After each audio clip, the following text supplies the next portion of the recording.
Hello and welcome to another Pendragon Straight Talk. This week's question is, what are the main visas that allow you to work in Australia? I think this is a good question.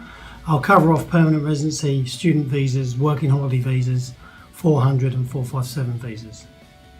Obviously, if you're on a permanent residency and you have PR here, you can work anywhere for anyone.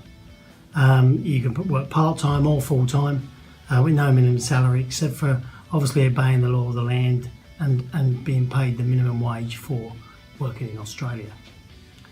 If you come here on a student visa, this is slightly different. You're only allowed to work for 20 hours per week during your semester. But whilst you're not in semester and you're on holidays, you have a break from university, you're allowed to work full-time in an industry for anybody. The 417 or 462 visas, which are your working holiday visas, they're allowed to come into Australia for up to a year, sometimes 2 years, but you can only work for one company, one entity for 6 months maximum. You cannot work beyond 6 months. Some people think that by changing recruitment company or payroll company or management company, that this means you can continue to work in the company that you're at because you're being paid through a different source. This is illegal and not allowed.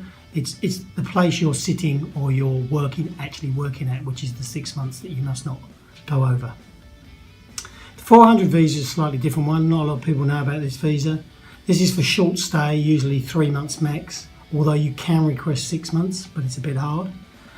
This is for highly skilled and specialist people, where companies need to write to immigration and put the paperwork in with the individual to say that they need this person in for the period of time.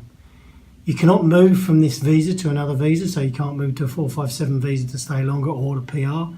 You must leave the country and then apply for any other visa that you want to move to. You can actually, though, be paid onshore or offshore for this visa.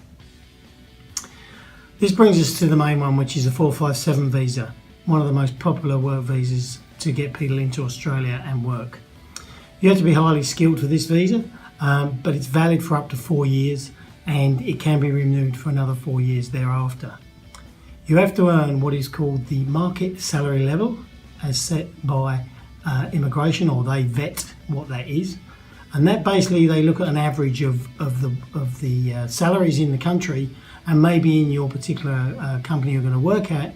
And if you're being paid less than the same position that is being worked in as an Australian, then they won't let you get the visa. So you've got to be paid the same or more than an Australian. The other major thing with this visa, the 457, is you do have to have the company sponsoring you directly for that position. So you can't get the visa without the company sponsoring you. Or you can be sponsored by an on-hire company or an on-hire firm, and they have to be qualified by immigration that they can become a sponsoring entity on your behalf. I think that covers about the main ones. Thanks for listening, and I look forward to talking to you next week. Goodbye.